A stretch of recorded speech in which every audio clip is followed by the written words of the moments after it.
Celtics smoked the Bulls last night. TD Garden, 122-100.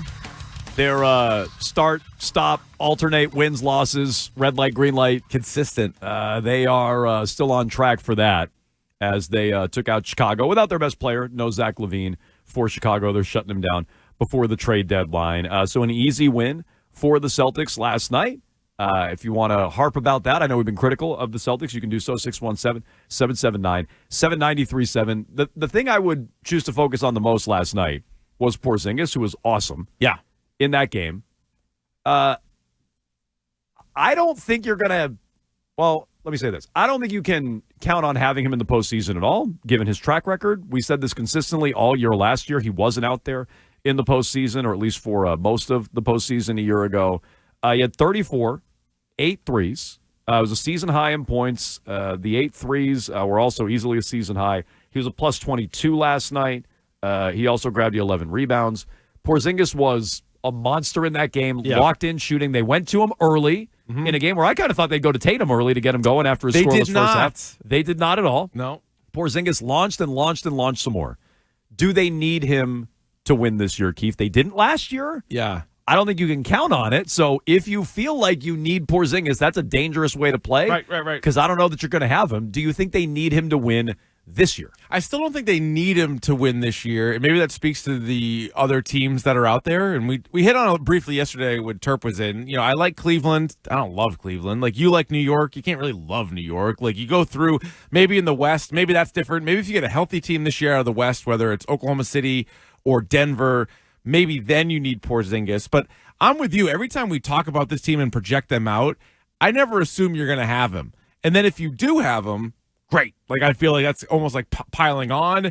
Not only are there no excuses, but that's when maybe a 6-game series becomes a 5-game series, or a 5-game series becomes a sweep. Like, when you have him, you can see how different they are. I mean, he's obviously a very unique player himself, but then when you add and subtract him to the lineup, they look a lot different, and that's the best they can be. I know they've had plenty of games with him where they've lost. They've had their whole lineup and they've lost, but when everything's cooking just right, like, that's the best team that they can have. I've said before, I think they need a better Tatum this year to win the title. To defend the title, I think they need a better Tatum than what they got in the playoffs last year, because you're not going to get Miami without Butler, Cleveland without Donovan Mitchell, the Pacers without Tyrese Halliburton, and then a 5 seed in the finals. I don't think you can count on that again. No. So I said consistently, you need a better Tatum. Another way to get around that would be having Porzingis out there. That's true. So really, you need one or the other, maybe? You need something more than, you're not going to win it the way you won it last year with Tatum being off, no Porzingis, Jalen leading the team, because I don't think you're going to be that lucky to get that pass. So you need something different than a year ago, and maybe Porzingis is that answer. I just think, again, that's a dangerous game to play, because I don't know how you can count on him given his track record in his career, and specifically last year in Boston, how it went in the postseason. Yeah, you can't. And I think the scary thing with him is, like, once he puts together a few games like this, then inevitably some sort of setback happens. Or, you know, he has that great playoff performance, and then it's like, actually, we can't use him anymore. It's like, wait, what? Now, there's no back-to-backs in the postseason, but still, that's not even the thing that keeps him out.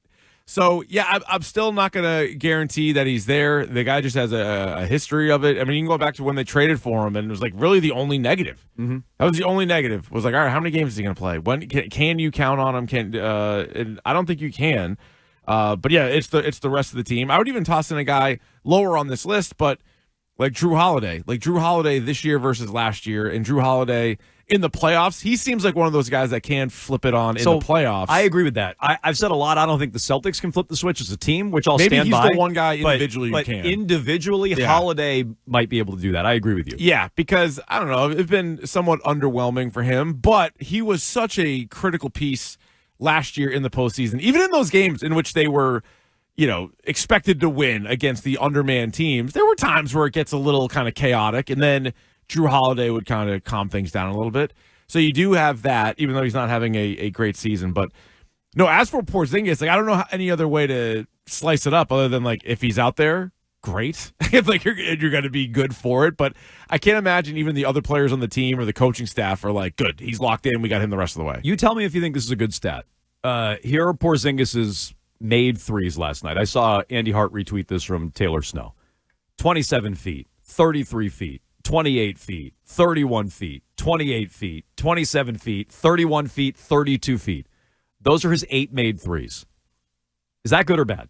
So I think it's kind of consistent, isn't it? I mean, I don't know what the numbers are off the top of my head. I'm just saying, like, from the eyeball test, doesn't it feel like he launches? He's not a guy that toes the line. Correct. Maybe it's because he has monster feet. I don't know. But these guys, like, he's worried about like a Durant situation in the postseason, like a toenail on the line. Maybe because like obviously Curry and Lillard and Trae Young and even Peyton Pritchard now are kind of known for like the logo 3 and all that, like the Caitlin Clark 3, if you will. Yes. But Porzingis kind of, I feel like, just thinking back to it, doesn't he always a couple steps behind it? So, yeah, I'm not saying it's great. I would assume the closer you get, the he better might percentage. have to because he shoots a line drop. Yeah, so there might be something that. weird going on with that. But in general, I know he can shoot from out there. In general, I don't get why he has to shoot that far behind the line. Take a step closer. Maybe Nick just answered it, but that even though he hit them all last night, he hit them all. That's been bothering me, and I feel like it's more noticeable this year than last year. It was the second he came back from his injury this year. I'm like, man, he's shooting. Yeah. He is launching from deep. But he's shooting a really high percentage. He is. This year. He is. So, look, maybe he's on to something. I'll take it. Text line, by the way, a better Tatum, Jones. He averaged 30 and led the team in all statistical categories. He did not average 30 a game. In the postseason last year, he averaged 30 in one series against the Pacers. He averaged 22 a game in the NBA Finals. He shot 39% and 26% from 3. Tatum was fine in the postseason last year. No, he was, but fine. He wasn't their best player in the conference finals or the finals. And it was a massive drop-off from regular season Tatum. So, right, which is also usually a calling card, and you can go back and dig up the stats on whoever you want, Jordan, Kobe, LeBron. Like, usually you increase your numbers in the postseason.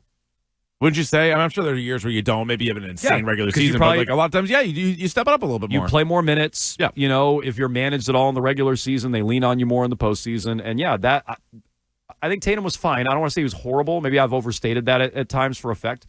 I don't think he's horrible in the postseason. He was fine. But he was outplayed by Jaylen Brown. He was worse than he was in the regular season. I'd say 3 out of his 4 series were poor from a scoring standpoint and an efficiency standpoint. He was better in the Eastern Conference Finals. And so I don't think that's revisionist history to say he wasn't very good. They're going to need something. Maybe Porzingis is that answer.